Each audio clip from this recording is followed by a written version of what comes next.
Sebab nggak ada gunanya ngomong apapun, melakukan apapun, bertindak apapun, turu pora turu, nek ora ana hubungane karo Gusti Allah. Ora ana hubungane. Dadi apa wae nek kowe ora apa jenenge? Nek kowe ora kompatibel karo ridhone Allah, ora ana gunane. Dadi presiden, kowe malah dadi masalah kowe karo Gusti Allah. Kowe depan kowe mbuh kapan kowe. Ya. Jadi mari kita selalu berada pada kompatibilitas. Angel tenan bahasa niki. Gitu, bahasa dokter ya. Pokoknya apa jenenge? Gathuk ya. Gathuk ya cara Jawane ya. Wah gathuk karo ridho Allah. Jangan gathuk karo amarah Allah. Jangan gathuk karo ghadabullah kan gitu. Nah kalau bikin pendidikan seluruh konsepnya pasti menuju di mana anak didik akan punya bekal untuk kelak mendapat ridhonya Allah Subhanahu wa taala. Maka disebutlah pendidikan itu tarbiyah yang berasal dari robbayani soghiro, dari akar kata robun, karena ternyata Allah sendiri itu melayani hamba-hambanya sedemikian rupa sehingga tujuan manusia hidup, kewajiban manusia hidup adalah ibadah atau pelayanan. Pertama pelayanan kepada Allah berupa syariat Islam, kemudian pelayanan kepada manusia berupa rahmatan lil alamin. Kira-kira ngono kuwi ya. Jadi tarbiyah cetha saiki ya. Pendidikan cetha. Nek pelajar kuwi dari kata ajar. Siapakah pahlawan nasional tokoh pendidikan? Ki Hajar Dewantara. Dadi zaman biyen nek ana wong pinter gawe senjata dijenenge empu. Nek pinter gawe sastra sing apik-apik dijenengke jonggo atau pujonggo atau kijanggan. Nek pinter gawe patung, gawe apa sing bangunan-bangunan apik jenenge undagi. Nek wong sing digawene diparani wong akeh nggo sinau jenenge Ki Ajar. Nek dialuske Ki Hajar. Seperti Hamengkubuwono hanya itu untuk menghaluskan, meninggikan derajat estetiknya. Aslinya Amengkubuwono, tapi karena beliau raja kita kasih H kan gitu. Nek Allah rasa dikai H njul Allah ngono ya aja. Ndak lucu. Itu ya. Jadi ajar bener sekali pelajar, makanya pelajar, ikatan pelajar Nahdlatul Ulama berarti memang membangun diri untuk diparani wong akeh dienggo sinau. Piye bab kata pendidikan iki bedane karo pengajaran apa? Ben wae iki ben sesuk dadi dokter tenan iki bisa ya. Wis. So dokter. Dalam proses, Pak. Dalam proses. Iya. Amin pangestunipun, Pak. Lah gue ya bangga dadi dokter kowe. Wis ora apa-apa, wis ora apa-apa. Yes, terus. Kalau iya, saya sebenarnya lebih suka dengan kata pelajar, Pak. Seperti kata ikatan pelajar Nahdlatul Ulama sebenarnya.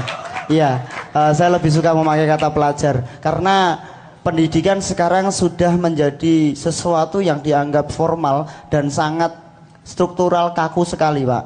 Kalau kata belajar, pelajar itu kemudian menjadi satu yang suci gitu kira-kira, yang sifatnya lebih manusiawi. Jadi pendidikan itu kalau asal katanya kan mendidik dan tujuannya jelas untuk mendidik sebenarnya. Terima kasih. Wong sing dididik kok jenenge pelajar ki mencolote kok semono ki piye? Iki asal usule piye iki? Nangel ya. Nek rasa kok jawab ya aku meng nyelekke lucune proses intelektual kita semua dalam mengurusi pendidikan. Engko ana sing disebut guru. Ning sing diwuruki dijenengke murid. Kuwi kan asal usul sejarah dan filosofinya berbeda. Nek guru kuwi saka India, Sangsekerta, Buddha, Hindu. Nek murid teko Arab. Lak bingung nggak? Gurune wong India, muridnya wong Arab. Kuwi dadi wong Indonesia iki kan memang letak di benua kebingungan tuh di Indonesia. Saiki wis tak singkat ngene. Kalau di UIN atau di UII fakultas pendidikan disebut apa? UIN Tarbiyah. Min ayyi wah min ayyi kayaknya. Dari kata apa tarbiyah itu? Robaya. Robaya. Ya robaya. Robaya min man, min ayyi. Maksudnya? Nah. Fa'ala. Enggak, maksud saya gini. Kok ono robaya ki akar katanya apa?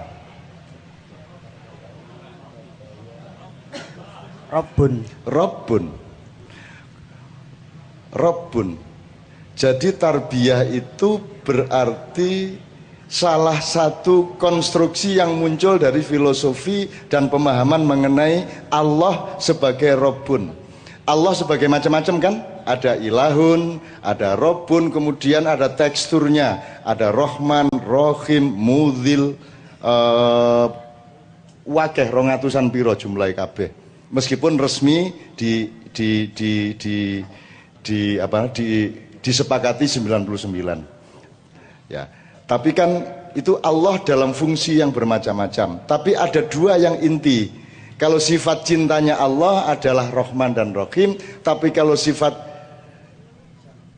eksistensi Allah, kemudian sifat cintanya Allah, sifat kepengasuhannya Allah kan beda-beda lagi. Allah maha menyesatkan bisa mudhil gitu. Allah maha misalnya wallahu wal azizul qawiyul qadirul quwwatil matinul muqtadirul jabbarul mutakabbirul qahirul qahar, itu kumpulan nama-nama dahsyatnya Allah misalnya. Nah, Robbun itu Tuhan yang bagaimana supaya pendidikan itu bisa kita konsep berdasarkan kata Robbun. Kenapa kata pendidikan diambil dari Robbun? Kenapa tidak dari ilahun? Upamane iki. Nek ora iso jawab ora apa-apa. Kemudian saged. Oh ya ora apa-apa. Daripada keliru, Pak. Nggih, oke. Nggak, saya cuman mancing karena mbok wis sisan gitu loh. Nek arep apik ki ayo apik tenan, nek arep elek tenan, ojo elek kok ming nyopet, elek kok ming. Nek jan kowe korupsi rasa umroh. Tanggung kuwi Gusti Allah ya tersinggung. Oh duit colongan kok nggo ibadah ya toh. Ah gitu loh. Nek arep apik apiko, sisan lemu apik ojo tanggung-tanggung. Nek arep ngamal tenanan sak pol-pole, nek arep elek duwe kaliber. Ngarep mateni wong mutilasi sekalian. Ngono, aja mengicrit-icrit. Gitu loh. Ini kan sifat generasi kita yang sekarang ini kan ora cetha. Apik ora tenanan, elek ya ora kendel tenan. Yang rampok, ngono. Timbangane kowe apik ya ora tenanan no. Kan mending kowe ini dakwah lumayan ini. Ngono loh. Nah makanya kalau ngomong tarbiyah, kalau saya ya sudah itu dari Robbun kita pelajari ma huwa Rob, gitu. Misalnya dari hurufnya saja. Kalau ilahun itu ngadeg kabeh, alif, lam, ha. Alif itu lambang ego manusia, lambang eksistensi keakuan Allah maupun manusia, karena manusia berasal dari Allah. Maka kalau kita sedang mohon ampun kepada Allah, sedang berhadapan dalam urusan di mana Allah berhadapan dengan kita sebagai yang maha dahsyat ya muhaimin, ya kohar, ya jabar, itu pusatnya ilahun. Mergo Allah ngadeg jejeg tiwi kromo gede banget ngono kae. Mergo hurufe alif. Ning nek wis Robbun kuwi kabeh melengkung. Ya ini jane ora iso nggo dokter ra iso iki. Iki bahan-bahan ngene iki ra ono rujukane. Ya. Ning mboten pengen dadi dokter kula, Pak. Ya asif saiki ra pengen wis. Kowe luwih dokter timbangane dokter ngono ya. Oke ya. Kalau Anda melayani ibu bapak itu badan Anda misalnya kowe melayani bentuknya menghormati, nyugui panganan, mencium tangan misalnya ya. Itu gegermu dedek apa melengkung? Melengkung. Jadi sebenarnya alif adalah lambang pelayanan kepada diri sendiri. Betul enggak? Nek wawu kui lambang pelayanan terhadap yang lain. Jadi ketika Allah menjadi Rabbun, itu Allah sedang menundukkan eksistensinya untuk menyayangi umatnya, untuk menyayangi makhluk-makhluknya. Disitulah dia bernama Rabbun. Bahkan Allah itu menampung semua kacaunya kita dengan ampunannya. Maka dia memakai huruf ba. Mulane ibu-ibu nek ngudang anake kan mesti nganggo ba, ngono keto. Cilup ba. Ora mungkin cilup alif. Cilup lam, ora mungkin. Ora mungkin sing ngadeg-ngadeg. Gitu ya. Ini contoh aja. Nah, maka saya nanti apapun aspirasi kita dalam diskusi ini, kalau bisa tetap mengacu, sebab nggak ada gunanya ngomong apapun, melakukan apapun, bertindak apapun, turu pora turu, nek ora ana hubungane karo Gusti Allah. Ora ana hubungane. Dadi apa wae, nek kowe ora apa jenenge? Nek kowe ora kompatibel karo ridhone Allah, ora ana gunane. Dadi presiden, kowe malah dadi masalah kowe karo Gusti Allah. Kowe depan kowe mbuh kapan kowe. Ya. Jadi mari kita selalu berada pada kompatibilitas. Angel tenan bahasa niki. Gitu, bahasa dokter ya. Pokoknya apa jenis gathuk ya. Gathuk ya cara Jawane ya. Kok gathuk karo ridho Allah. Jangan gathuk karo amarah Allah. Jangan gathuk karo ghadabullah kan gitu. Nah, kalau bikin pendidikan, seluruh konsepnya pasti menuju di mana anak didik akan punya bekal untuk kelak mendapat ridhonya Allah Subhanahu wa taala. Maka disebutlah pendidikan itu tarbiyah yang berasal dari robbayani soghiro, dari akar kata robun, karena ternyata Allah sendiri itu melayani hamba-hambanya sedemikian rupa sehingga tujuan manusia hidup, kewajiban manusia hidup adalah ibadah atau pelayanan. Pertama pelayanan kepada Allah berupa syariat Islam, kemudian pelayanan kepada manusia berupa rahmatan lil alamin. Kira-kira ngono kuwi ya. Jadi tarbiyah cetha saiki ya. Pendidikan cetha. Nek pelajar kuwi dari kata ajar. Siapakah pahlawan nasional tokoh pendidikan? Ki Hajar Dewantara. Dadi zaman biyen nek ana wong pinter nggawe senjata dijenenge empu. Nek pinter nggawe sastra sing apik-apik dijenengke jonggo atau pujonggo atau kijanggan. Nek pinter nggawe patung, nggawe apa sing bangunan-bangunan apik jenenge undagi. Nek wong sing digawene diparani wong akeh nggo sinau jenenge Ki Ajar. Nek dialuske Ki Hajar. Seperti Hamengkubuwono hanya itu untuk menghaluskan, meninggikan derajat estetiknya. Aslinya Amengkubuwono, tapi karena beliau raja kita kasih H kan gitu. Nek Allah rasa dikai H njul Allah ngono ya aja. Ndak lucu. Itu ya. Jadi ajar benar sekali pelajar, makanya pelajar, ikatan pelajar Nahdlatul Ulama berarti memang membangun diri untuk diparani wong akeh dienggo sinau. Kan gitu. Tepuk tangan untuk Ibnu, kan gitu. Oke, dengan demikian saya akan akhiri pengantar ini. Wilayah kita jelas insya Allah. Boleh dari filsafatnya, boleh dari teknisnya, boleh dari kebijakan-kebijakan yang sekarang ada yang menyangkut Diknas, Depak dan lain sebagainya. Tapi mari kita dengarkan dulu dari beliau yang karena tanfidiyah pasti akan banyak hardware dari pendidikan, tapi beliau nanti dari Suriah saya mohon untuk juga memberi dasar-dasar menawi kula kelentu bab robbayani soghiro wau nggih nyuwun sewu pun benakaken ngaten nggih nyuwun sewu Bapak. Matur nuwun Cak Nun. Kula nirakaken bahasanipun anak kula Fauzi dalam proses. Ngoten nggih Mas Fauzi nggih. Nah, dalam dunia pendidikan pun kalau saya ngamati ya dalam proses dari masa ke masa itu menapai proses. Cak Nun tadi nyebut pendidikan masa Hadratus Syekh Mbah Hasyim Asy'ari dengan masa sekarang juga mengalami proses-proses. Di NU ada ungkapan at-takhfidhu biqadimis sholih wa ta'khudhu bil jadidil aslah. Ngoten nggih Pak Cak Nun nggih. Nah, nguri-uri ingkang sae lajeng mendhet ingkang langkung sae. Dalam dunia pendidikan pun nampaknya juga mestinya harus seperti ini. Teori-teori pendidikan, cara-cara mendidik, regulasi pendidikan yang memang baik tetap kita lanjutkan. Namun kita juga tidak jumut, tidak berhenti di situ. Kita harus ada inovasi-inovasi supaya untuk lebih sempurna jalannya pendidikan itu.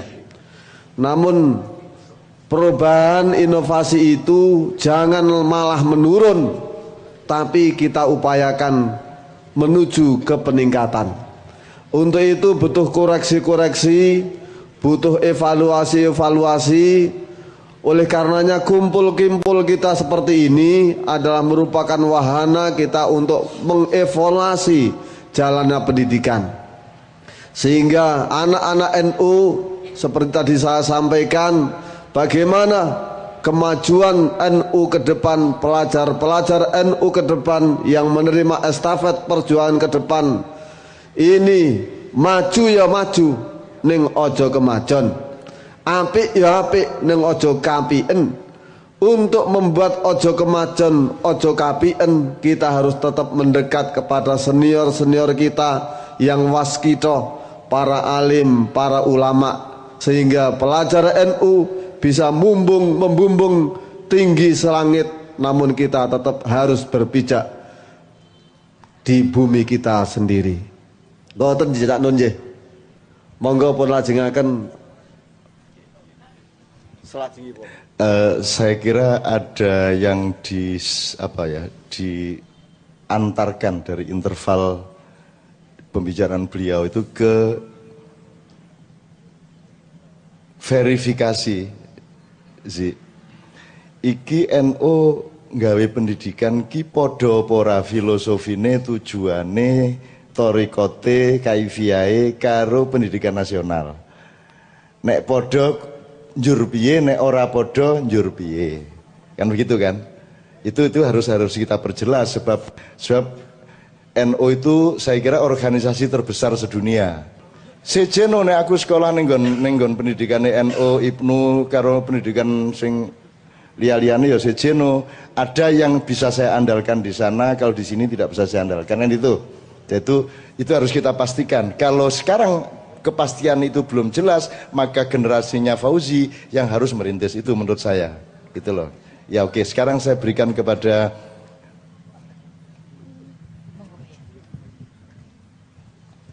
Assalamualaikum warahmatullahi wabarakatuh. Sebenarnya saya itu tidak nyandak dengan apa yang disampaikan beliau itu, karena itu filosofis dan bahasanya itu bahasa muyek-muyek. Jadi mungkin saya akan memakai bahasa-bahasa yang tidak kampus tapi kampung. Kalau kita melihat Rasulullah itu belas enggak sekolah, PAUD aja enggak, belum, enggak punya guru, enggak ada ceritanya Rasulullah kok berguru kepada siapa, enggak ada. Belas sama sekali. Tetapi kok begitu ya? Begitu hebatnya Rasulullah. Ya, siapa yang mendidik Rasulullah itu? Ternyata dalam sebuah hadis beliau bersabda, "Adabani Rabbi fa ahsana ta'dibi." Yang mendidik saya itu Allah, Tuhanku, yang tadi kata Robba yurabbi itu tarbiyah dari Rabbun dari Addabani Rabbi fa ahsana ta'dibi. Yang mendidik aku ini adalah Tuhan. Tuhan telah mendidik aku dengan pendidikan yang sangat baik. Dengan pendidikan yang sangat baik. Nah, baru setelah itu kita renung-renungkan bahwa pendidikan ini adalah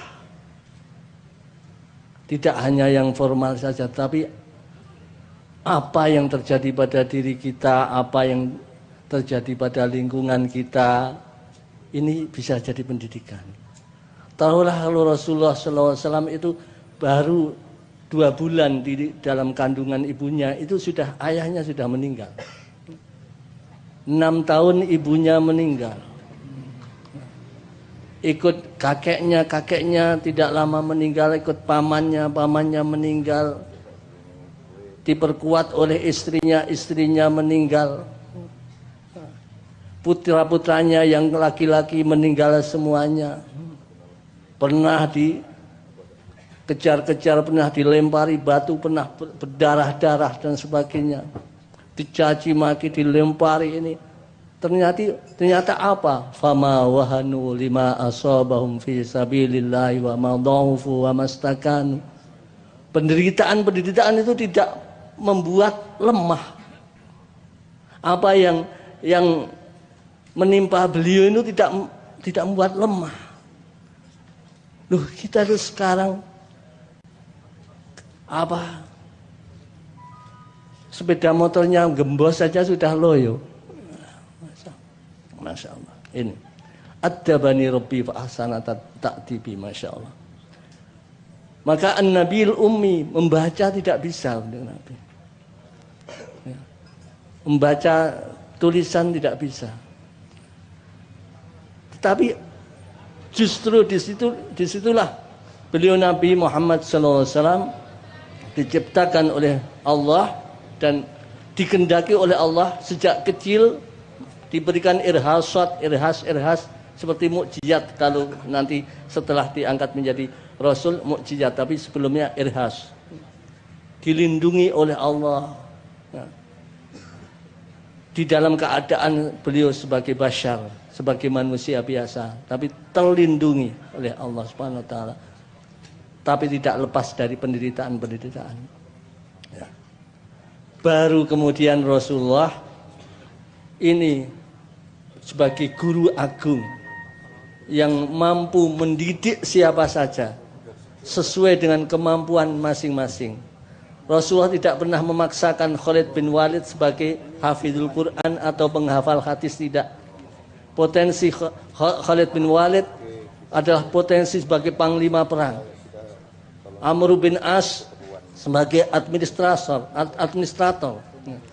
Kemudian kalau Ibnu Umar sebagai orang alim, dididik oleh Nabi dengan ilmu-ilmu yang banyak. Ibnu Abbas juga ilmu-ilmu yang banyak. Nabi tidak pernah memaksakan, ini kamu harus jadi begini, tidak. Jadi Ibnu tidak harus jadi guru semuanya, tidak. Kalau ada nanti juga ada yang jadi presiden. Ada yang jadi administrator, ada sebagai negarawan, ada yang sebagai ustadz, ada yang jangan berkutit dengan satu karakter saja. Makalah tidaklah mustahil ketika yang beliau Kiai Abdul Wahid Hashim tidak pernah sekolah, mengapa jadi Menteri Agama pada saat itu? Karena yang pada saat itu tidak formalnya, tapi kemampuan dirinya. Silahkan formal ini, silahkan. Dilanjutkan. Insinyur Soekarno insinyur sebagai teknokrat, tapi Allah mengendaki beliau sebagai negarawan, sebagai bangsa, sebagai tokoh bangsa, bahkan tokoh dunia. Cahaya itu nur, nek wawune kok tegake dadi nar. Ya, jelas cetok. Jadi milion nur, milion menunduk kepada siapa saja, milion takzim nang sapa wae, milion ngabekti nang sapa wae, aja ngabekti nang awakmu dhewe. Kae presiden kae dadi presiden ngabekti nang wong leng sak Indonesia apa ngabekti nang dirinya sendiri. Rasake. Kalau ada politik pencitraan berarti dia mengabdi kepada citra dirinya. Itu berarti dia alif, kan gitu kan? Ya serapopo. Jadi jenenge alif kan gitu kan. Ya serapopo iki mengguyon ngomong pendidikan ya. Wah cukup lo iki mesti dudu demokrat kuwi. Nah kalau orang tidak paham cinta, orang tidak paham kemesraan, orang tidak paham lekuan-lekuan cahaya, tidak paham gelombang dan frekuensi di dalam rohani manusia, kalau orangnya kaku seperti batu dan kayu-kayu, maka dia tidak akan bisa menikmati kemesraan semacam itu. Ngono rek. Oke, satu nomor dulu, setelah itu saya mohon kepada Mbak Lisa, nanti saya juga mohon kepada Kiai Labib. Satu sholawat dulu. Hasbunallah wa ni'mal wakil, ni'mal maula wa ni'man nasir. Mudah-mudahan semua yang dicita-citakan Fauzi dan teman-teman Ikatan Pelajar Nahdlatul Ulama diijabahi Gusti Allah, digampangke dalane, dilimpahi rezekine, digampangke jodone, dibayar utange. Ya, amin ya rabbal alamin. Metengan bojone. Wis rabi urung. Durung. Ya nang ngono ora usah ngomong kowe. Nek urung rabi ki urung sah ngomong, urung ngerti susah urip ya. Nah sekarang saya berikan sebebas-bebasnya, semerdeka-merdekanya kepada Mbak Lisa untuk background. Mbak Lisa putri berapa ya di Gus Dur ya? Pertama. Jadi ini sing paling saiki dadi nuani saiki dadi Mbak Lisa iki. Beliau itu canggahnya itu dari Demak ke Jombang, ke daerah Jombang Utara, di daerah Tambak Beras Ngalor Sidik. Terus buyutnya beliau jadi anaknya Mbah Canggah itu yaitu Kiai Haji Hadratus Syekh Hasyim Asy'ari, itu ditawari oleh Lurah Tebuireng untuk mendirikan pesantren di Tebuireng itu. Jadi beliau terus hijrah dari Jombang Utara ke Jombang Selatan. Ketika itu beliau sudah selesai belajar kepada Syekhona Khalil di Bangkalan bersama Yai Musta'in Romli, Mbah Imam Zahid, termasuk juga Kiai Haji Ahmad Dahlan di perguruan yang sama. Itu. Nah, buyutnya beliau pendiri Nahdlatul Ulama itu orang ulama kayak diwedeni sapa-sapa mergo dukdeng. Dukdeng ngerti ya? Dukdeng kuwi ora tedas tapak paluning pandhe. Ngono kae dadi wedi kabeh, mulane dikongkon ning Tebuireng mergo ning kono ki mbah-mbahne asmuni kabeh. Kuwi bangsa korak-korak ning Gunung Tunggorono itu yang beresin salah satunya adalah buyutnya beliau itu mengislamkan Babat Alas, mendirikan pesantren di situ sehingga memang diapa-apake Tebuireng itu memang tanah yang sudah berada di dalam frekuensi wirid dan jihad yang luar biasa selama berpuluh-puluh tahun, kan gitu sampai sekarang gitu. Nah dengan setting seperti itu saya kira Mbak Lisa bisa mentransfer kepada kita pendidikannya orang minggon saiki ke sekolah nganti tadi dokter, pendidikan yo macam-macam, Tebuireng yo macam-macam yang disebut pendidikan. Kira-kira seperti itu Mbak Lisa, monggo sakniki sak bebas-bebasipun panjenengan. Tangan semua. Assalamualaikum warahmatullahi wabarakatuh. Paling berat itu pokoknya kalau rekan sepanggungnya Cak Nun. Karena sangat, ya memang jam terbangnya juga lain ya. Sangat mampu untuk menjelaskan segala sesuatu dengan begitu indah dan membuat kita berpikir. Gitu. Nah, tapi saya ingat satu hal dulu sebelum saya bicara tentang pendidikannya. Kan sekarang ini sedang ngetop istilah entrepreneur. Ya. Nah, kalau entrepreneur itu artinya sebetulnya adalah orang yang pintar melihat peluang. Nah tadi cerita tentang kepala ikan itu membuat saya sadar bahwa Gus Dur adalah seorang entrepreneur. Ternyata kalau soal usilnya beliau, wah itu bisa sampai pagi memang ceritanya. Ini saya dapat dari ibundanya Gus Ipul, Saifullah Yusuf yang cerita. Karena ibunya Gus Ipul ini adalah misan, saudara sepupu, tapi sekaligus sepersusuan dengan Gus Dur. Dari semua duriah cucu-cucunya Kiai Bisri Sansuri, yang paling dekat ini adalah ibundanya Gus Ipul dan Gus Dur gitu. Mereka memang dari kecil sudah bareng. Lah kok ceritanya begini, bapakmu itu pancen kecil iki wis usile nemen niku. Gitu. Kalau Jawa Jombang gitu ya. Nemen. Biyen niku aku iku tahu disetrap karo Mbah Bisri. Pokoke kon melok ngaji nang masjid Pondok Tenanyar itu sampai bengi gara-gara bapakmu itu. Lah kayang nopo toh? Mak, saya kan manggil ngaturinya Mak. Dadi kabeh iki dikeki jenang wis dilebokno plastik cilik-cilik. Semua cucu Mbah Bisri itu sudah dapat jatah. Jenangnya kecil-kecil, item-item kecil-kecil segini. Bunder-bunder. Seperti apa? Apa? Nah, iya. Lah kok no bapakmu iku ngajaki aku iki nggone Pak Lek iki didelekno diganti karo wedhus iku mau. Diambili, masukkan plastik.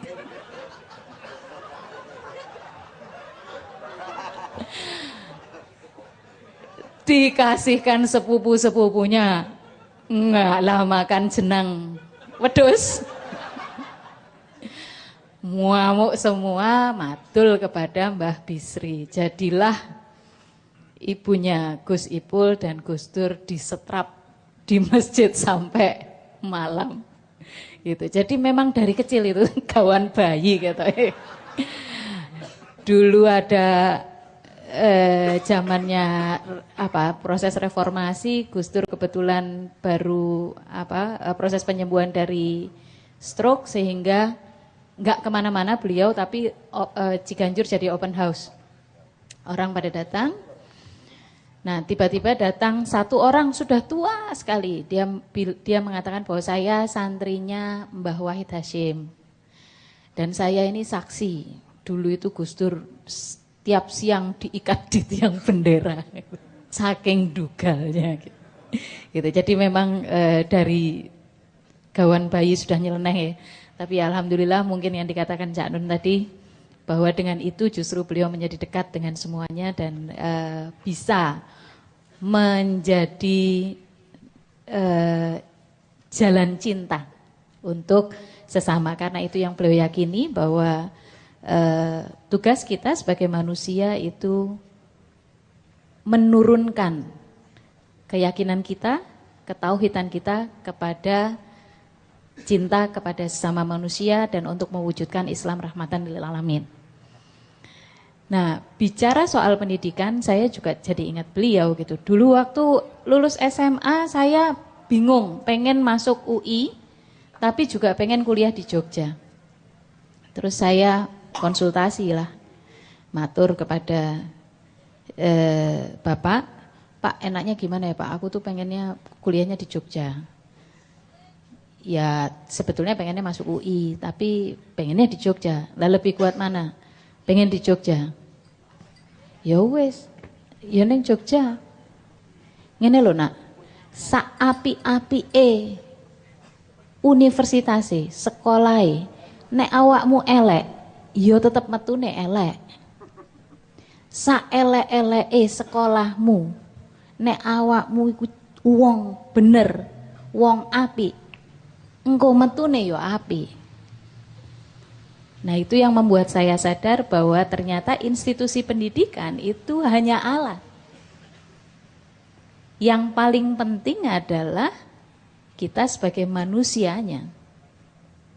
Nah, kalau bicara soal pendidikan, saya bagian aja ya, justru melemparkan persoalan. Mungkin nanti Cak Nun dan teman-teman semua, sahabat-sahabat yang ada di sini bisa justru bersama-sama kita menjawabnya. Kalau kita ingat, zaman dahulu yang namanya sekolah itu kan betul-betul pilihan. Kenapa begitu? Karena memang nggak banyak ilmu yang sifatnya teknis. Bapak Ibu, saya nggak tahu kakek nenek saya, yang namanya ilmu waktu itu dipegang betul-betul oleh alim ulama.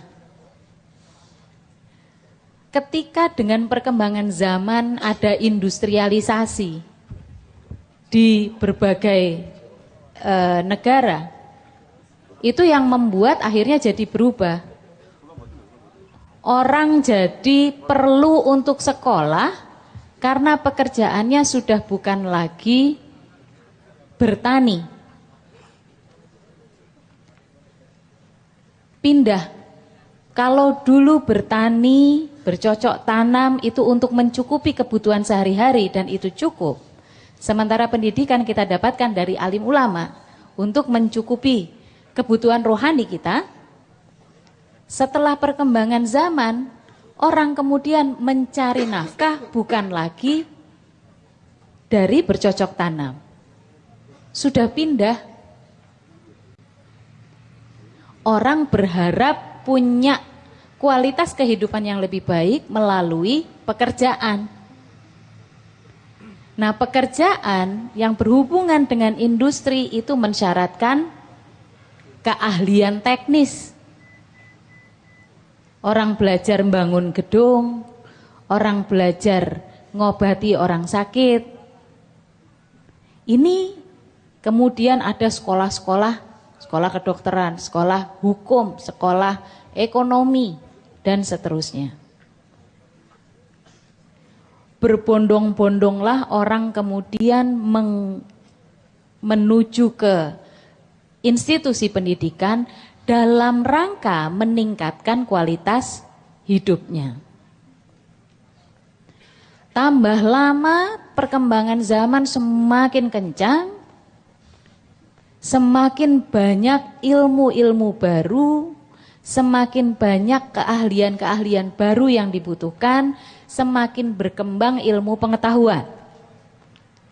Dan kita semakin terburu-buru, gedandapan itulah pokoknya. Gedandapan golek ilmu. Dulu zaman saya yang namanya sarjana itu, wah, wis pokoknya yang paling top lah gitu ya. Sak deso siji sarjana nih. Itu udah yang paling mulia nanti hidupnya. Lah sekarang S2, S3 aja kececeran loh.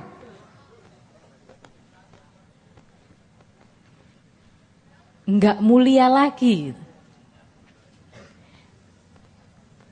Nah, yang terlupakan dalam proses itu adalah bahwa institusi pendidikan itu memang untuk awalnya berkembangnya memang untuk keterampilan. Sementara kita sebagai manusia tidak hanya membutuhkan keterampilan. Ini masih ditambah dengan gelombang kapitalisasi. Ketika orang berlomba-lomba untuk memanfaatkan apapun yang ada, ya, untuk itu tadi judulnya meningkatkan kualitas kehidupan. Tetapi akhirnya jadi lepas dari tujuan kita diciptakan sebagai manusia. Gusti Allah kan berulang-ulang menyatakan, berfirman bahwa beda antara orang yang berpengetahuan, berilmu dengan yang tidak.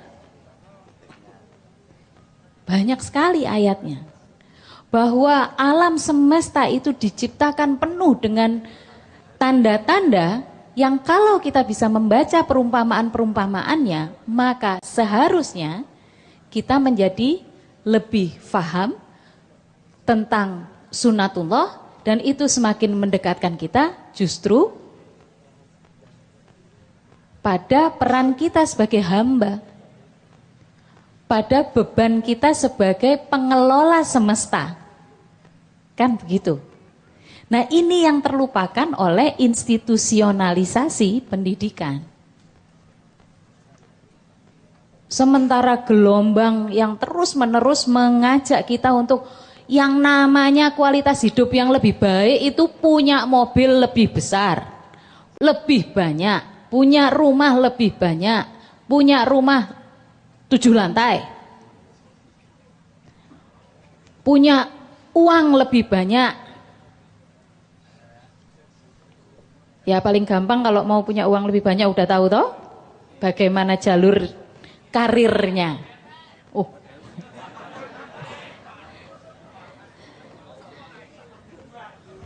Orang lebih pintar tapi banyak yang lebih pintar malah semakin jahat. Dokter makin banyak, penyakit makin banyak. Iya kan? Harta makin banyak, masalah juga makin banyak.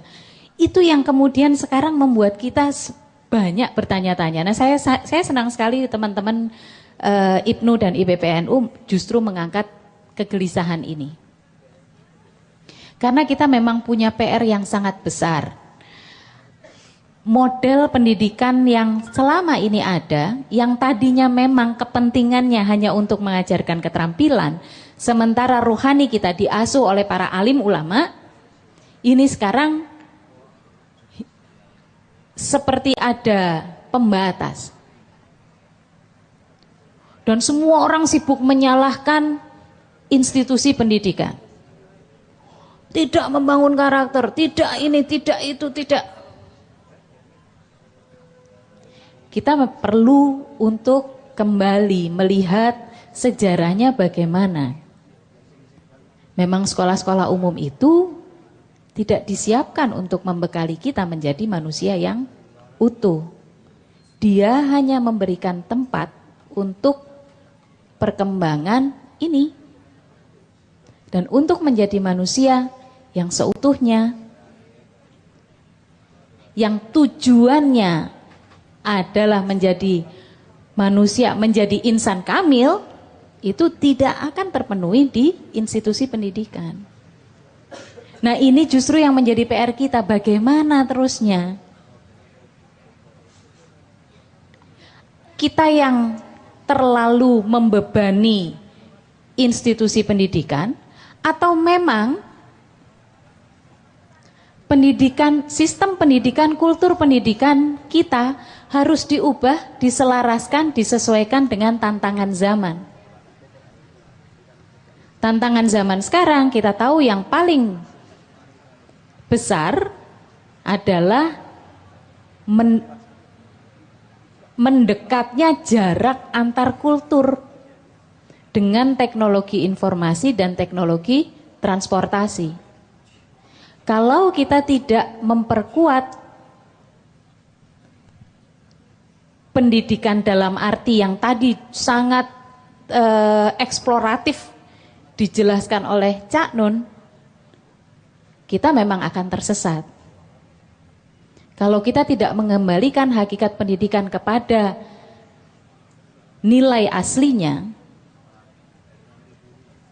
ini dalam globalisasi yang demikian kuat, betul-betul kita nanti akan menjadi istilahnya, kalau air laut, air pasang, kita akan jadi batu atau jadi kayu. Kalau jadi batu, arusnya sederas apapun, dia tetap di bawah. Kalau jadi kayu, dia akan terombang-ambing. Nah, kalau kita tidak mengembalikan hakikat pendidikan ini sebagai strategi atau cara untuk mendekatkan kita kepada Tuhan, ya kita jadi kayu terombang-ambing ora jelas wis sembuh ning ndingku. Nah, ya kalau ngomong itu ya memang nganu ya. Terus mulai nih sokondi gitu. Ya paling enggak mulai dari lapangan inilah.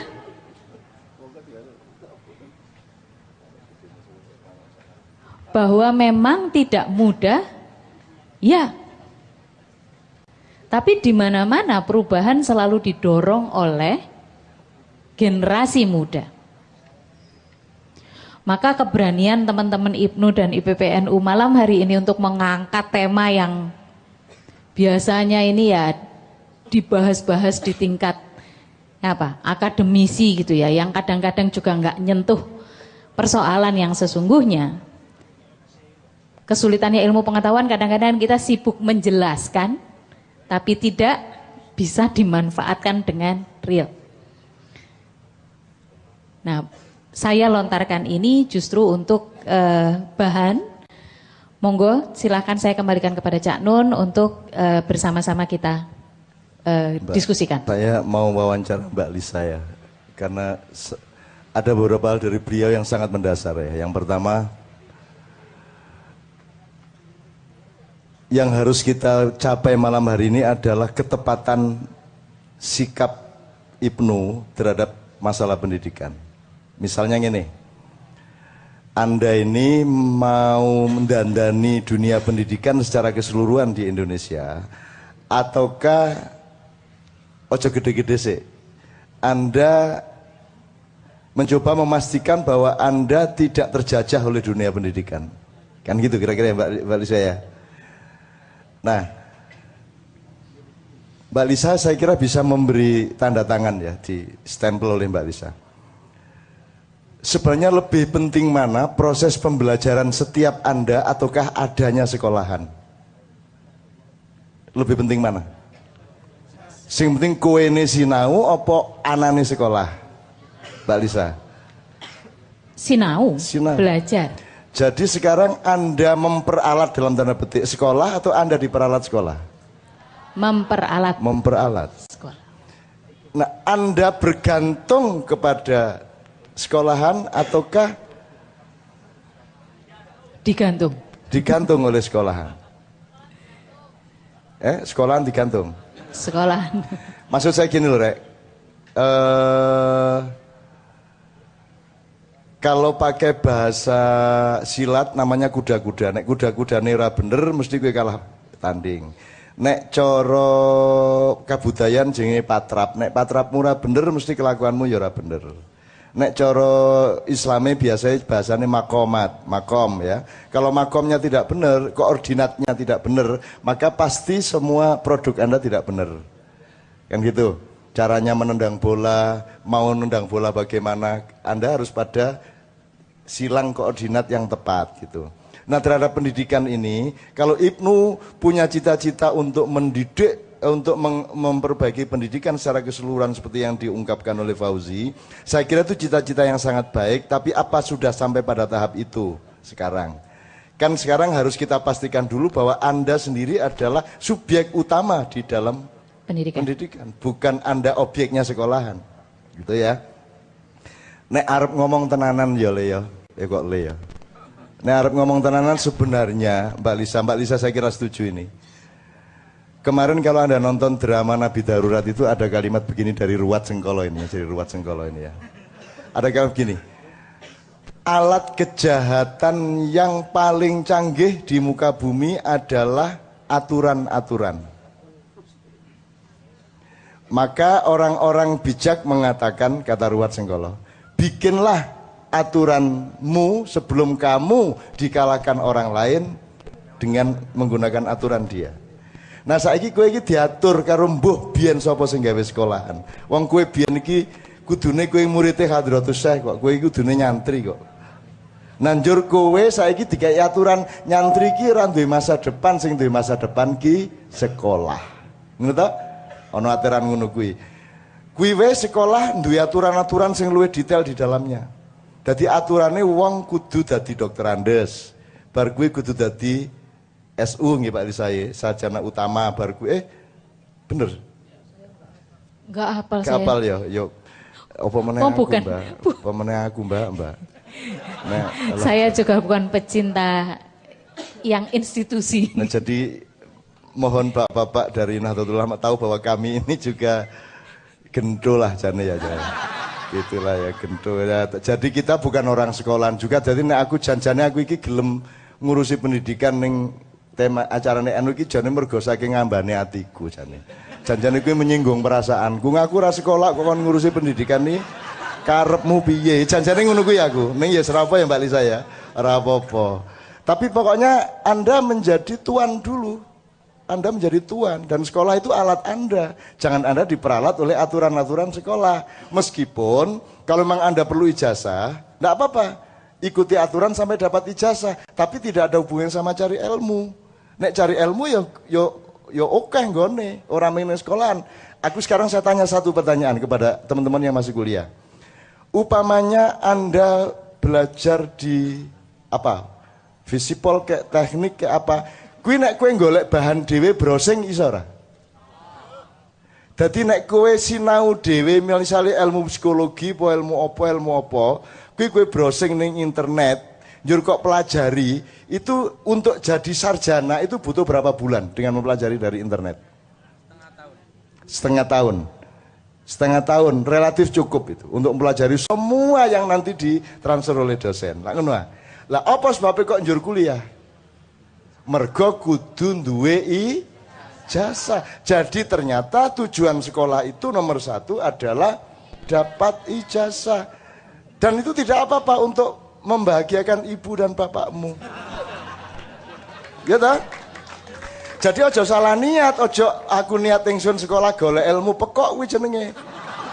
Sekolah kok golek ilmu, sekolah ki cek duwe sertifikat dinggo nyambut gawe. Perkara golek ngelmu, sekolah itu ndak kenal Allah. Sekolah ndak kenal Tuhan. Tuhan itu tidak diakui secara akademis karena dia tidak bisa diteliti, tidak bisa didata, tidak bisa dianalisis dan tidak bisa disimpulkan. Segala sesuatu yang tidak memenuhi persyaratan akademis itu berarti tidak ada. Jadi semua universitas itu ateis. Jangan mencari Allah. Padahal pendidikan ini ngopo toh? Pendidikan itu janjane sederhana, ben kowe ora kesasar lemu bali nang Gusti Allah. Cuman itu tok kok. Mulane sinau ben ora kesasar. Kan begitu, cuman itu tok. Dan sebenarnya ora sekolah iki ya luwih apik. Ning ojo sekolah kowe. Nggo bapak ibumu kuwi mau. Maka Rasulullah seperti beliau bilang tadi, Rasulullah ndak sekolah. Karena sekolah nek kowe sok tak kandhani ya le ya. Begitu kue sekolah, kue lali awakmu, ketutupan, kena hijab kamu. Begitu omne kue dadi sarjana, rumangsane kue sarjana. Sok-sok diguyu kue, karo jen-jen, karo memedi-memedi. Diguyu. Kue iki dudu sarjana, sarjana iki dudu hakikat. Sarjana iki dudu wujud, dudu kasunyatan. Sarjana ki meng tempat parkir. Njur kowe dikei emblem ki lho, kei kartu ki lho. Kartu parkir ki lho, ki sing jenenge sarjana. Nanti kamu tak ceritain siapa sesungguhnya manusia ini kan gitu. Sok-sok ya nek saya ya. Soalnya aku turun ke bumi di sini sengaja untuk ditugasi itu. Lho ning ya piye ya gandeng Caca iki do lamban, do lelet gitu ya. Nah jadi Mbak Lisa, saya kira dari beliau kemandirian Gus Dur sangat tercermin. Lah rumah samu Gus Dur sarjana apa? Kowe ora sinau ki lho. Gus Dur sarjana. Gus Dur itu setiap hari di Kairo itu nek ana cah kuliah diceluk, lapo kuliah kon nonton bal-balan karo aku. Ngono kok. Nggih.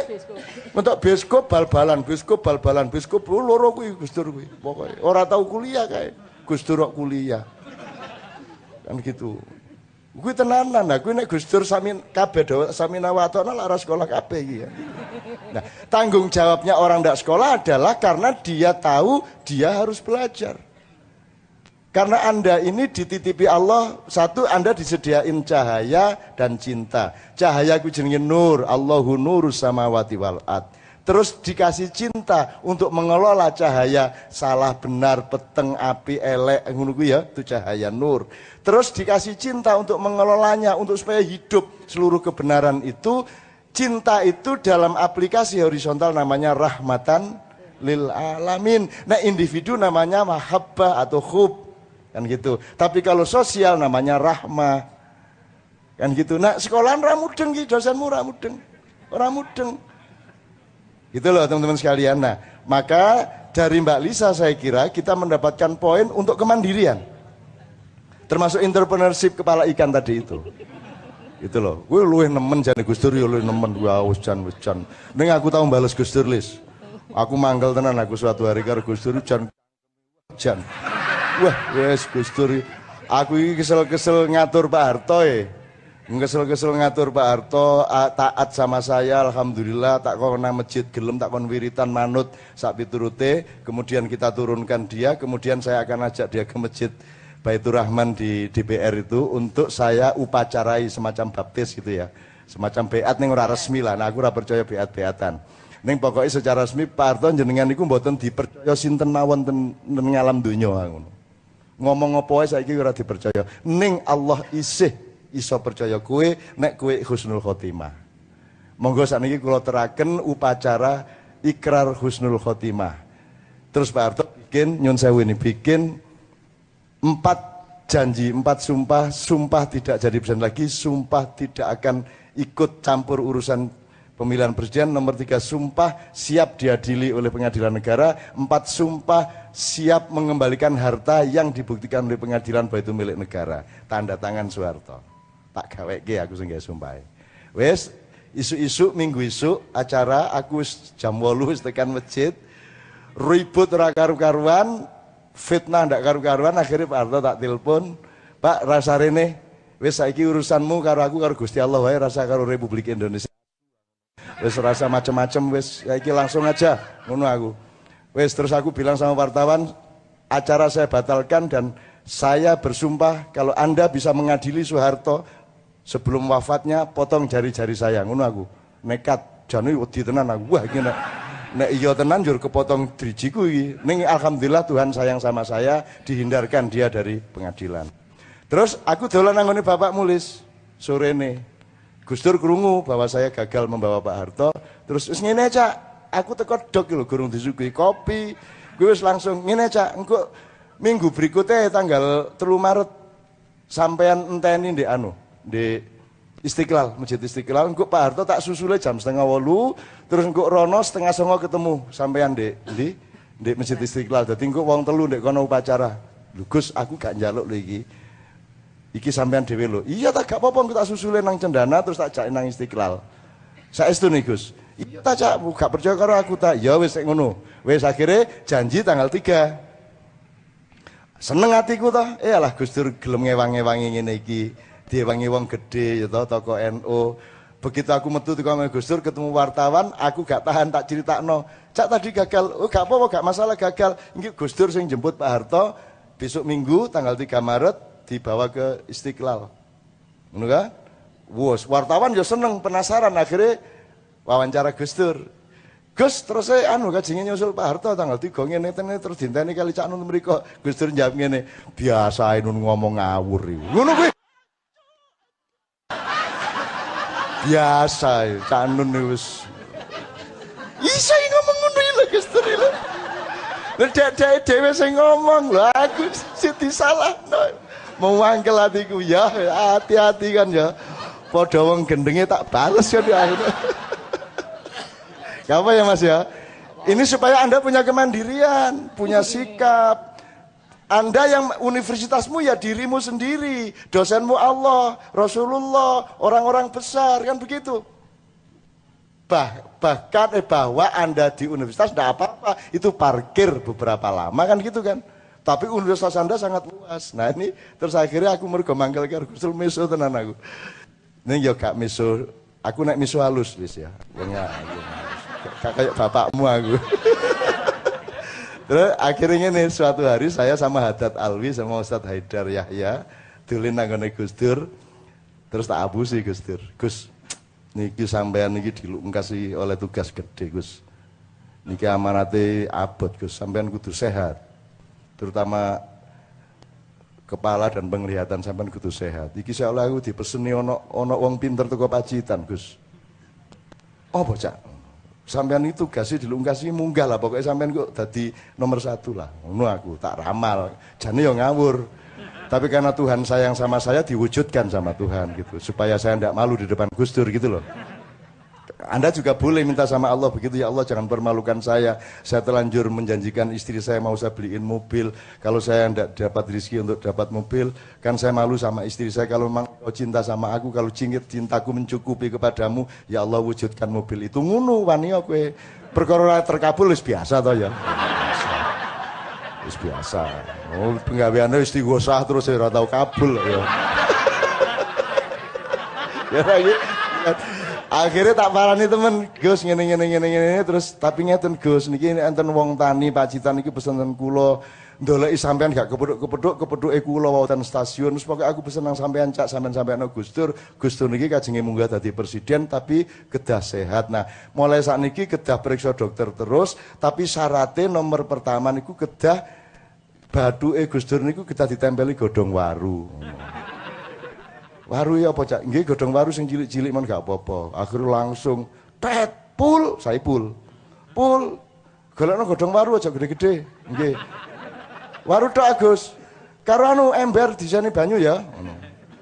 Kan godhong waru di Al-Fatihah ping 7, digom di Al-Fatihah ping 7. Terus wah temen saya pul teko nggawa ember, godhong waru terus warune delen di banyu terus Gus Dur A'udzubillahi minasyaitonir rajim. Ping 7 Al-Fatihah.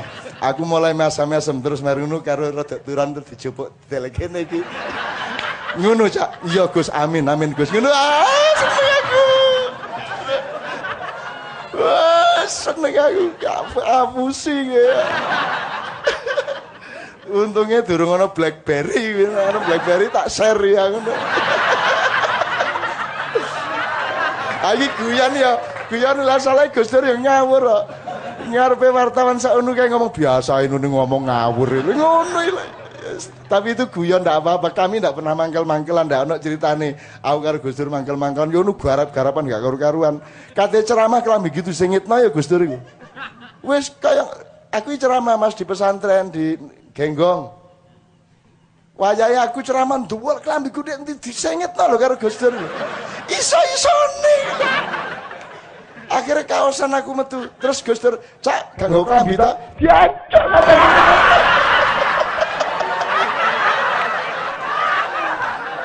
itu oke teman sekalian ya Allah bukakanlah pori-pori ilmu untuk saudara-saudaraku anak-anakku semua jadikanlah mereka pemimpin masa depan yang luas yang bisa menampung banyak kemungkinan yang bisa menjadi rahmatan lil alamin bagi seluruh Republik Indonesia. Jadikan Ibnu ini generasi yang akan tumbuh menjadi pemimpin-pemimpin Nusantara. Assalamualaikum warahmatullahi wabarakatuh. Pertanyaan saya itu intinya pendidikan yang baik untuk masa kini itu sistemnya itu bagaimana? Kalau dulu waktu kemarin waktu hall di Popongan hall Simbah Mansur itu Gus Mus menyampaikan bahwa pendidikan yang baik untuk sekarang yang ideal itu seharusnya menyatukan antara pendidikan pesantren salaf dengan pendidikan sekolah seperti saat ini. Tapi sayangnya Gus Mus pada waktu itu enggak menjelaskan. Mungkin nanti ada yang bisa menjelaskan yang baik itu seperti apa. Ya mungkin itu saja pertanyaan dari saya. Assalamualaikum warahmatullahi wabarakatuh. Ya terima kasih, saya kira bagus. Ini juga konsep Nahdlatul Ulama mestinya juga seperti itu saya kira. Jadi nanti saya mohon salah satu atau kedua-duanya dari beliau Ketua Syuriah atau Tanfidiyah untuk ikut menjawabnya. Saya persilakan berikutnya Mas.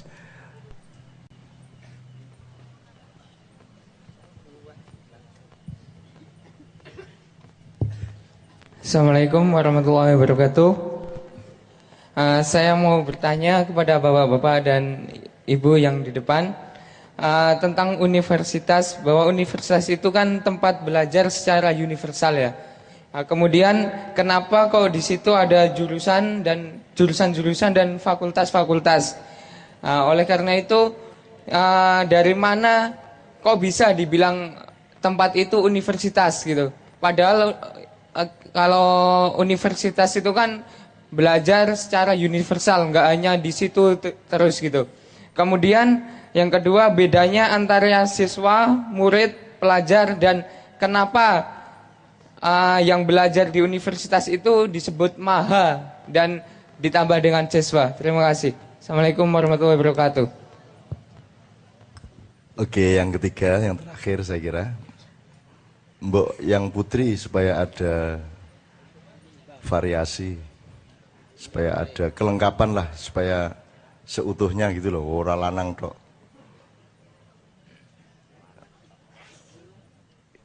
Tidak akan kita paksakan, kalau tidak ada ya tidak apa-apa. Tapi kalau ada, afdol. Afdol, Mbak, itu Mbak sebelah sana ya? Oke. Ya, terima kasih. Nama saya Lasmi. Yang ingin saya tanyakan di sini, dalam kita mengawal pelajar, dalam artian pelajar NU ya, bagaimana sih kemudian kita memberikan arti dari sebuah pelajar itu sendiri, bagaimana memberikan motivasinya. Kemudian ketika kita membandingkan antara pendidikan, ya sekarang karena kita NU, maka yang saya perhatikan adalah yang ma'arif. Terkadang arah kebijakan dari pendidikan umum yang negeri-negeri itu dengan ma'arif, saya kira itu dibedakan. Sebenarnya porsi yang bagaimana sih yang tepat ketika untuk memajukan pendidikan yang setara antara yang negeri dengan yang ma'arif, yang dikatakan tidak negeri itu. Kemudian apa yang bisa kita lakukan dari organisasi kepelajaran, tentunya IPNU PPNU, untuk turut serta dalam mensukseskan tujuan dari pendidikan nasional. Terima kasih. Assalamualaikum warahmatullahi wabarakatuh. Alhamdulillah, ini pertanyaannya gampang-gampang sukar ya. Jadi saya mohon siapa yang akan, Mbak Lisa langsung yang mungkin dijawab. Pak Mas Duki dulu atau mungkin Sewu? Mbak Lisa yang mau. Ya, nanti yang universitas itu kalau menjelaskan konsep-konsep yang sifatnya epistemologis, saya nyun nanti Cak Nun yang memberi pencerahan pada kita. Beliau ahlinya soalnya. Saya dari tadi nyateti terus itu. Pendidikan yang baik mensatukan pesantren dengan sekolah umum gitu ya Mas, yang ngendikannya Gusmus. Ini sangat bisa difahami karena yang tadi itu justru kesenjangan yang kita lihat saat ini ketika kita memberikan beban begitu besar kepada institusi pendidikan untuk mencetak manusia seutuhnya itu tadi. Kita kan sering sekali ya mengatakan pendidikan sekarang itu tidak mencetak karakter orang. Padahal mungkin ya zaman kita dulu, saya nggak tahu, zaman saya juga nggak ada. Memang tidak di situ tempatnya. Tetapi kan kita mengharapkan kemudian saat ini kita menganggap bahwa ini adalah kegagalan pendidikan. Betul, menurut saya kegagalan pendidikan untuk menyelaraskan diri dengan tantangan zaman, iya. Itu. Justru yang diungkapkan Gusmus itu kemudian menjadi sebuah alternatif atau sebuah jalan keluar terhadap kebuntuan yang sekarang terjadi. Seperti kita tahu, porsi pendidikan yang paling besar di pesantren itu adalah pendidikan karakter. Karakter yang seperti apa? Tentu saja kalau Pondok NU ya menjadi Nahdien yang hidup dalam nilai-nilai Aswaja NU. Kan itu.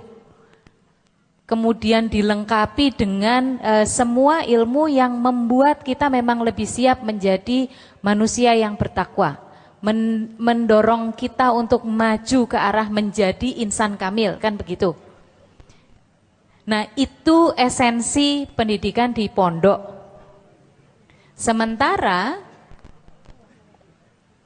pendidikan yang sifatnya general, sifatnya umum itu memang tidak banyak dibahas di pondok-pondok pesantren. Misalnya seperti ilmu-ilmu ekonomi. Ya mungkin itu sebabnya juga ya, Nahdien itu cenderung secara ekonomi itu tertinggal. Nah ini, menjembatani antara keduanya, ini yang kita perlu lakukan. Sebuah strategi pendidikan di mana porsi untuk membangun manusianya dengan mengembangkan keterampilannya. Nah, yang saya belum tahu adalah seberapa efektif ini akan bisa dilakukan dalam satu institusi.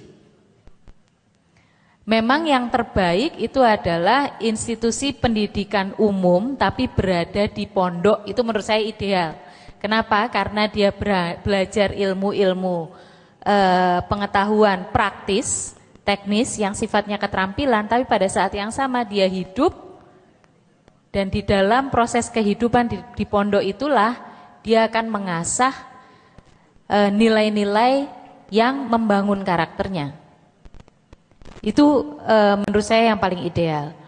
Dan ini menuntut kerelaan kita juga untuk membuka diri terhadap perkembangan ilmu pengetahuan. Jadi kalau bahasanya Cak Nun tadi, menunggangi ilmu pengetahuan, kemajuan ilmu pengetahuan justru untuk betul-betul meningkatkan kualitas hidup kita. Nah terus yang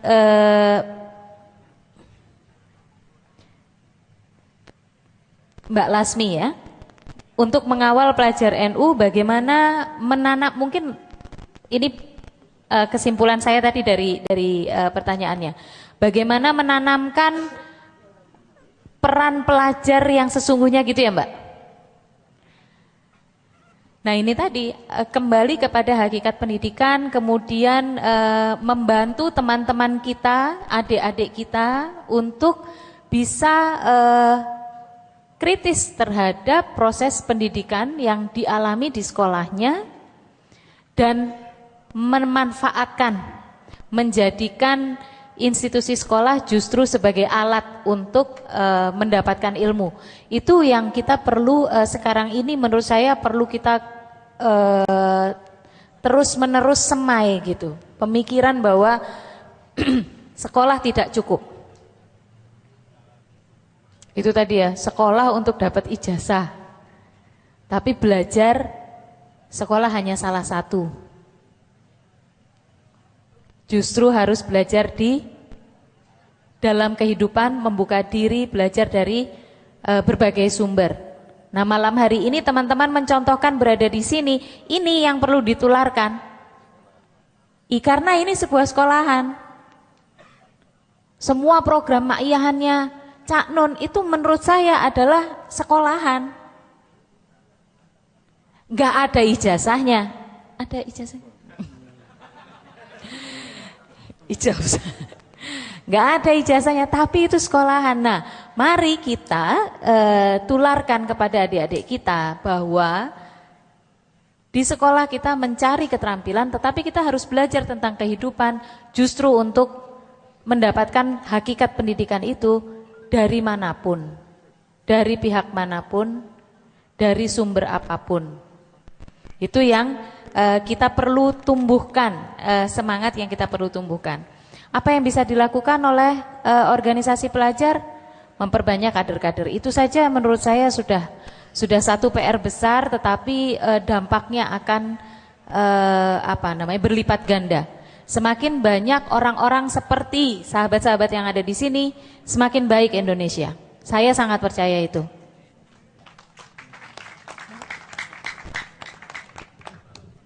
Ini Mbak Lisa, teman-teman datang ke sini ini kan justru karena mereka naluriah atau sadar. Mereka itu memang punya pandangan bahwa sekolah itu luas. Jadi mereka tidak puas dengan sekolah-sekolah formal yang mereka apa yang mereka selama ini hadiri gitu. Jadi ini kan pembelajaran yang memang luar biasa.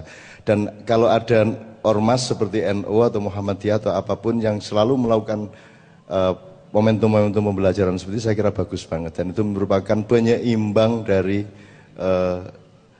dunia pendidikan secara keseluruhan. Ingkang dingendiaken Gus Mus kalawau. Saya sangat setuju dengan apa yang menjadi pendapat Gus Mus, bahwa pendidikan yang ideal sebetulnya bagaimana menyatukan cara pendidikan pesantren dan pendidikan formal.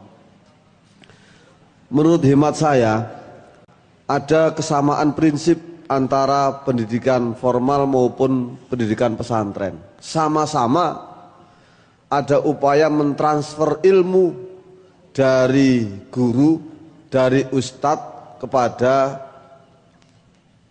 murid, kepada santri. Sama-sama Pak Kiai mengajarkan ilmu pengetahuan pada santri-santrinya, itu kan dalam rangka mentransfer ilmu yang dipunyai Pak Kiai, Pak Ustadz kepada santrinya.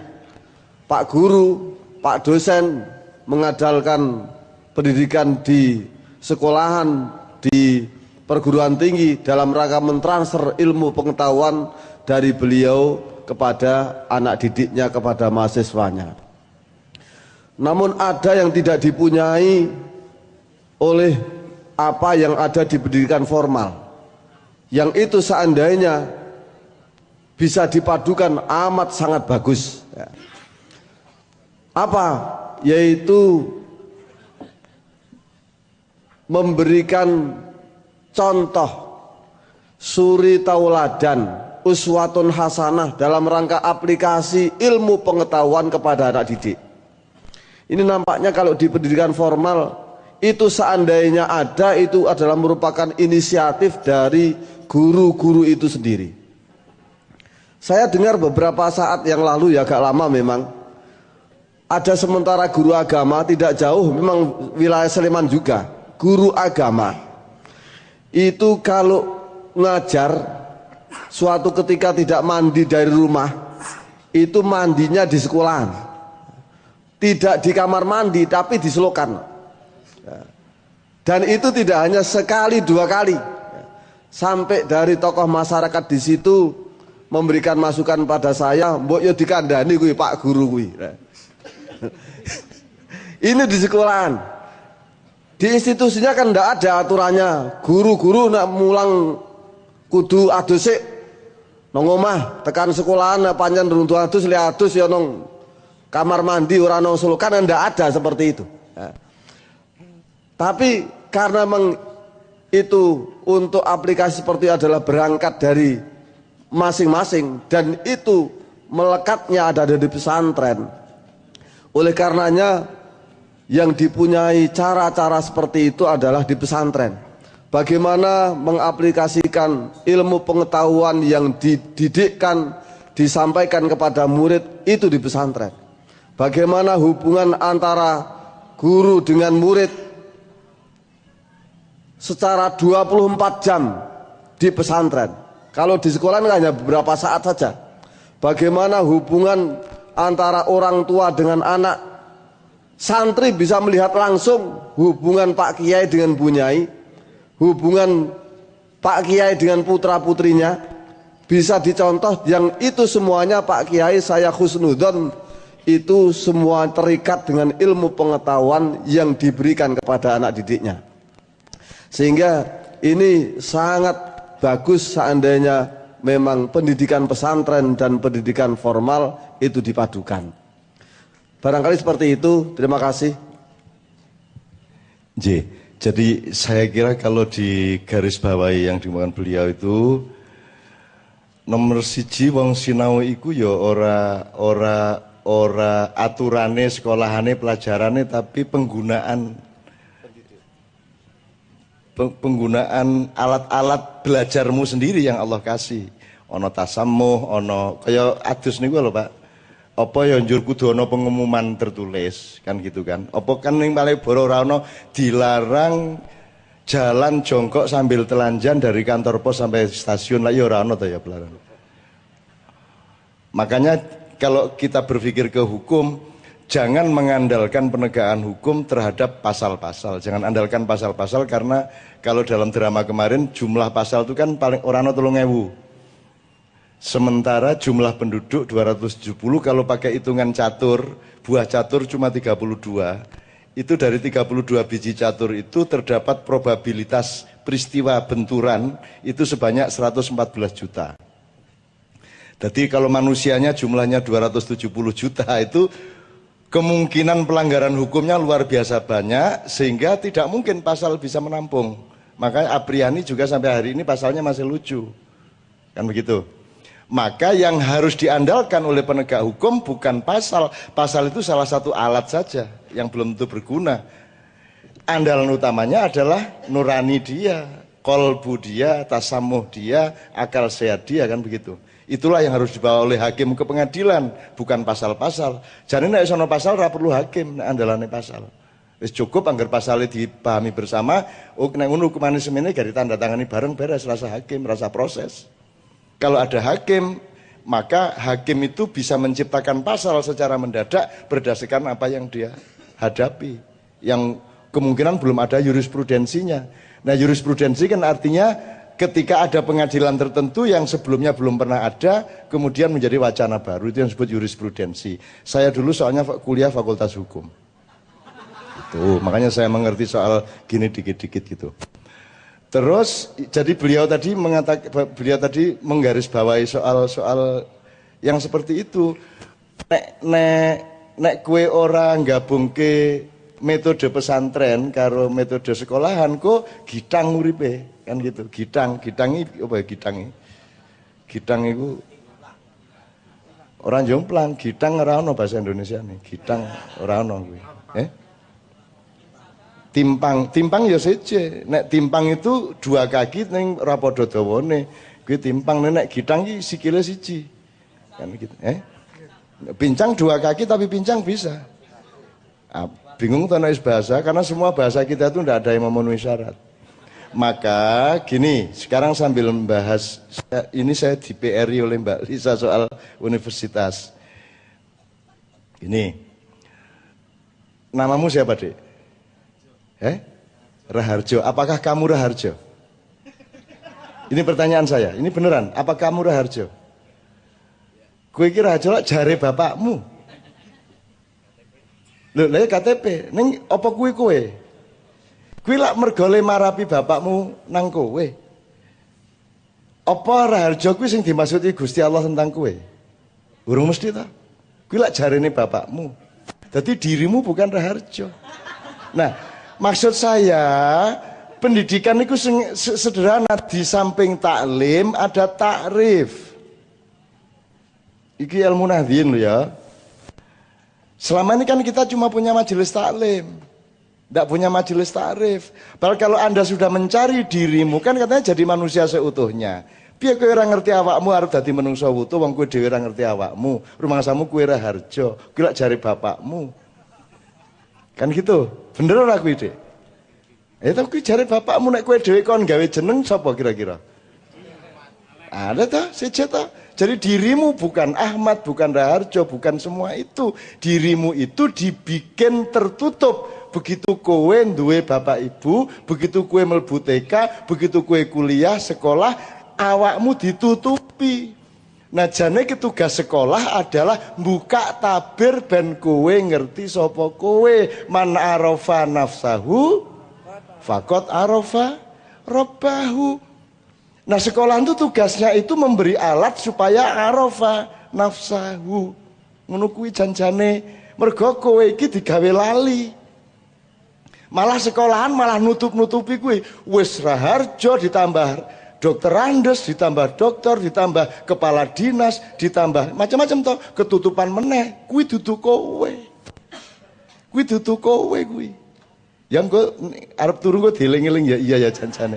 Janjane ya dudu kuwi ming asbak iki gedang lak jareku takono gedange dhewe.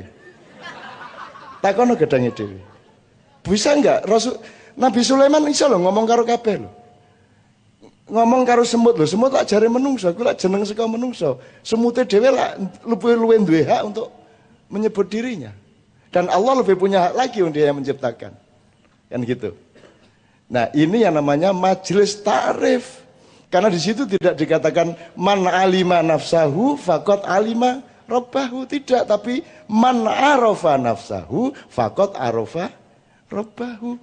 Pendidikan tidak ada gunanya kalau tidak mengantarkan Anda kepada pengenalan tentang dirimu sehingga kembali ke Tuhanmu. Jadi ra penting asline kowe nyambut gawe ning ndi. Sing penting kowe ngerti kowe apa ora. Aja rumangsamu kowe ketua partai, kowe mak parkiran sedelet. Engko kowe ditagih nang bayimu dhewe, kowe ditagih. Ngono lho. Jadi arafa sama alima kan beda. Selama ini kalau urusan-urusan yang sifatnya mengenali karakter building tadi itu arafa bukan alima. Maka Ibnu mulai sekarang punya majelis ta'rif, tidak hanya majelis taklim. Nah, iki fatwa lho iki. Fatwa lho iki ya, ngono ya. Oke. Sama dengan mbak sudah daripada lu ngurusin wong saiki pendidikan ini proyek tok to ya. Ku ganti meneh bar departemen saiki kementerian. Sumben dadi apa meneh kuwi biayane berapa ratus miliar itu mek ganti satu kata itu. Jane padha wae. Wis ngono kuwi. Ning diganti-ganti jenenge mung dienggo nutup-nutupi menciptakan hijab-hijab. Tanya sama Pak Kiai. Sesungguhnya yang paling utama dari proses orang hidup yang mendidik dirinya untuk mencari sesuatu yang sejati adalah menguakkan hijab.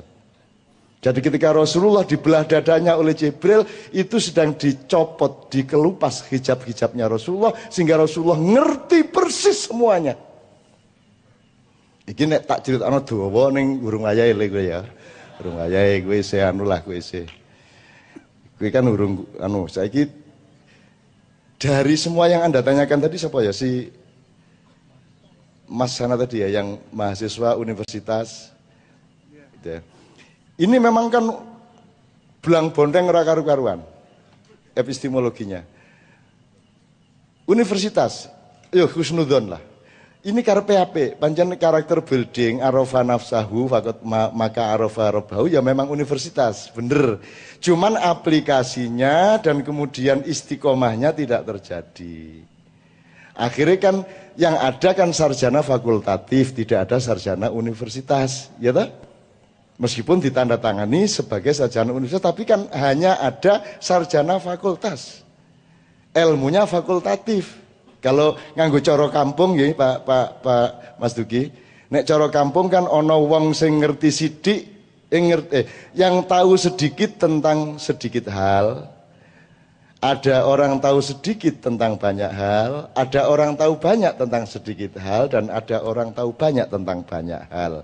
Nek sarjana itu tahu banyak tentang sedikit hal. Nek sarjana fakultas sarjana fakultatif adalah seperti yang ada sekarang, tahu cukup banyak tentang sedikit hal. Nek sarjana universitas tahu banyak tentang banyak hal, termasuk dirinya. Saiki ki wong ngerti sembarang ning orang mudeng awake dhewe. Gitu loh. Sing sekolahan formal gawe keterampilan, sing pesantren saya suwe saya ora duwe keterampilan. Sing pinter keterampilan ra iso ngaji, sing pinter ngaji ra iso ngliwet. Kan begitu. Apal Quran tapi gak iso nimbo. Lah susah. Padahal di pesantren yang asli apa wae iso. Apa wae ning pesantren ki umbah-umbah iso, nimbo iso, macul iso, pencak iso, apa wae iso. Insan kamil kalau pesantren aslinya dulu. Gitu loh. Nah, jadi di antara semua ini universitas itu karepe apik lah gitu aja deh. Cuman memang dia tidak punya formulasi dan konstruksi untuk bisa menerapkan filosofi dari yang disebut universitas. Itu ya jawaban singkatnya. Ya Singapuronen ora apa-apa, jenenge wong golek duwe karep ning ora kelakon. Kaya kowe arep ra bisa apa lak ya ora kelakon, akhire wis kepaksa ra karo si hijine. Ngono kae to ya nek karepmu lak karo Luna Maya to ya. Ning ya apa ya kelakon, terus ora gedhisikan karo Ariel ya to, njur kowe lara ati dhewe. Njur kowe mangkel, ngono njur browsing. Wes. Cah-cah iki jane. Cah nom ngono kuwi, Pak. Kita sudah tua ndak gitu-gitu, Pak ya. Nah, tapi di antara semua kata-kata dan istilah dari dunia pendidikan ini sing aku seneng ki murid. Ki nyeneng ki murid kuwi. Dan itu siapa dulu penciptanya? Kalau ada penelitian bagus banget itu. Sopo ya sing gawe kata murid iki biyen? Meskipun ora dijangkepi kudune gurune apa nek sing sinau iki murid, gurune kan murad nek bahasa Arabe. Aroda yuridu muridan kan itu wahwa murad kan gitu. Wadzaka murad kan gitu kan.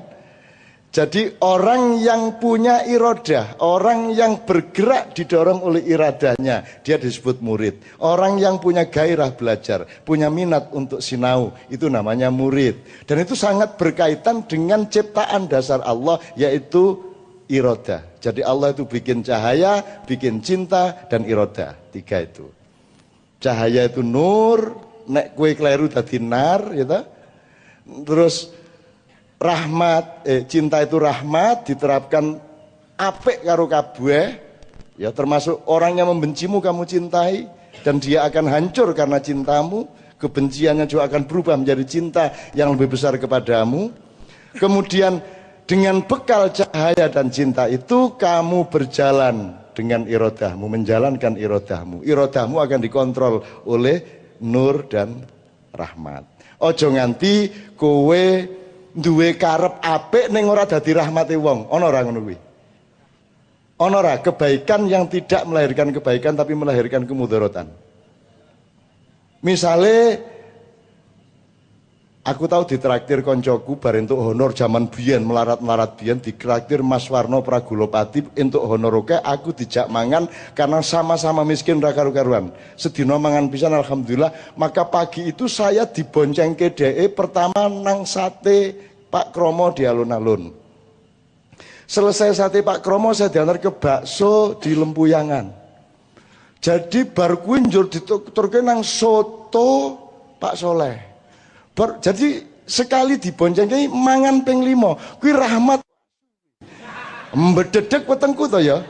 Jadi kebaikan itu harus pakai cahaya. Cinta harus pakai cahaya, karena cahaya yang bisa menerangi kamu untuk mengerti. Cahaya itu nanti terjemahannya ke kebenaran, kebaikan, ke macam-macam lah. Ini panjang penjelasannya. Jadi teman-teman sekalian, murid ini bagus.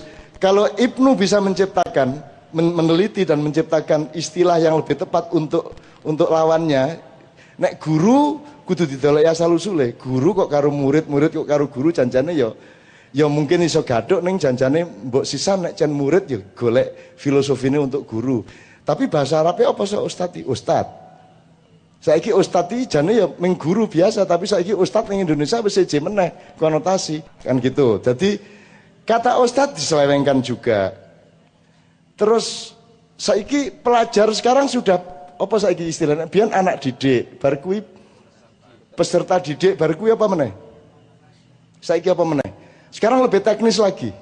Jadi semakin lama anak didik itu, murid itu semakin menjadi komoditas dari aturan pendidikan. Yang tadi saya bilang alat kejahatan itu. Ning ya ora apa-apa lah. Wong janjane ngene iki nek kowe dewasa dan kowe mandiri, istilah apa wae ora masalah. Kekeliruan filosofi pendidikan ora masalah nek kowe ne melu filosofine Nahdien sing tenanan. Wis liyane ora ono masalah. Gitu ya. Mahasiswa kuwi kok meneh kuwi. Kok mahasiswa piye kuwi? Wong Amerika saja yang ndak pakai religi-religi ketika bikin negara, itu ya student gitu tok. Ya kindergarten ya student, high school ya student, universitas ya student. Kene iki ora. Nek kene iki murid taman kanak-kanak, njur pelajar SMP, SMA, njur mahasiswa universitas. Oke, terakhir Pak Yai Labib, saya mohon dikasih mustaqo seluruh pembicaraan kita ini, kemudian kita satu salawat bersama-sama, kemudian kita akhiri dengan memohon kepada Allah agar kabeh sing terlibat malam hari ini maupun yang ditinggalkan di rumah oleh Allah dimudahkan hidupnya. Amin ya rabbal alamin. Terima kasih. Semua tadi sudah bersama-sama kita dengarkan dengan hati yang sangat gembira. Jadi begini, semua sepakat kalau menempuh pendidikan itu adalah untuk menjadi orang yang baik. Sedangkan orang baik itu seperti apa? Rasul juga ngendika khairun nasi anfa'uhum linnas. Orang yang baik, orang yang paling baik adalah orang yang memberikan atau memberikan manfaat terhadap orang lain.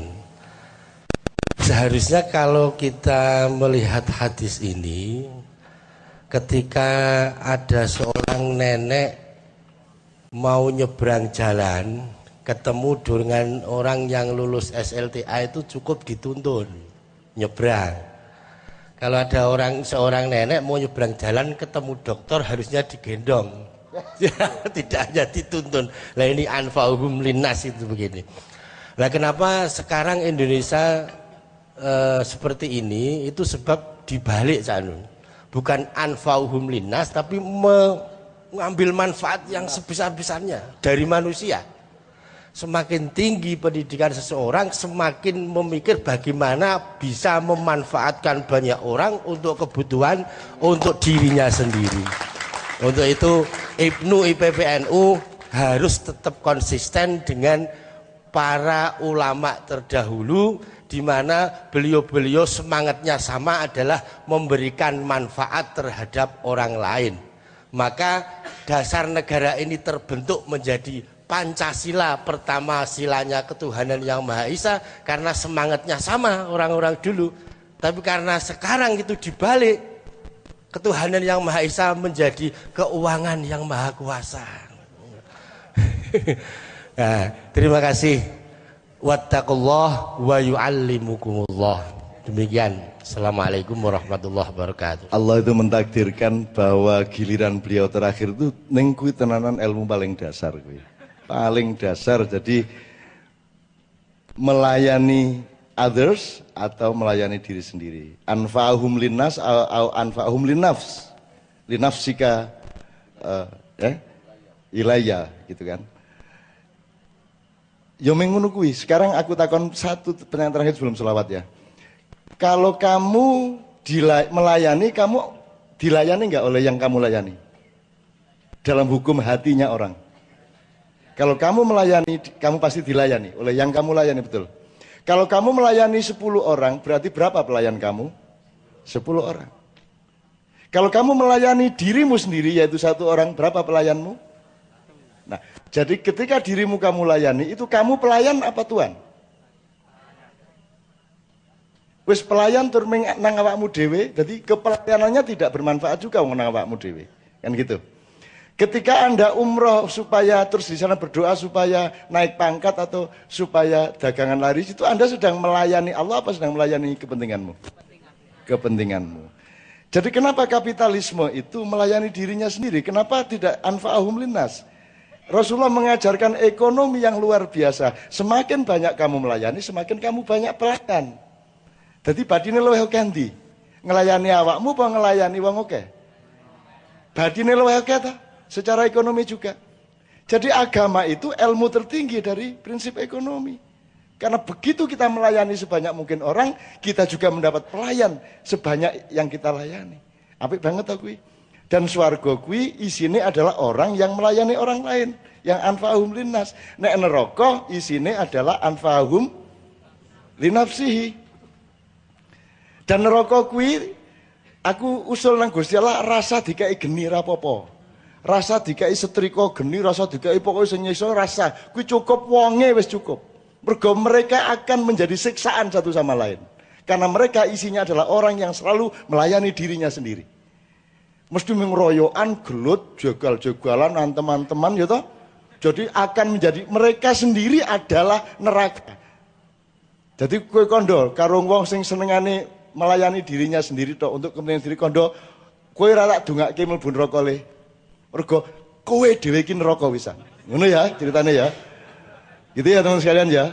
Oke. Mudah-mudahan pendidikan adalah menciptakan surga, merintis surga sejak sekarang karena Anda adalah anfa'uhum linnas. Saya kira itu ilmu yang paling cetha, rumusan yang paling sederhana saking Rasulullah nggih. Jadi Rasulullah itu seperti yang dingendikake Bapak Mas Duki tadi wis kowe pokoke melu wong siji kuwi wis cetha wila-wila penak, shortcut langsung ke ridho Allah. Nek kowe ora melu Kanjeng Nabi, kowe kudu melu birokrasine Jibril. Kudu ngene antri, nggawa KTP macam-macam. Nek melu Kanjeng Nabi dapat privilege. Privilege asuransi, shortcut, jalan tol menuju Allah. Itu yang namanya syafaat. Ngono lho, Re. Ah, mulane wis to selawatan sing akeh. Ora apal ora apa-apa ing ketok ngap-ngap malaikat wis seneng ae selawatane. Kae semoga ketok wis lumayan lah kae. Wis pokoke partisipasinya jelas gitu ya. Ora ketang ya ming pas sholatullah nu banter ya bener ning begitu rada referen wis mulai awal.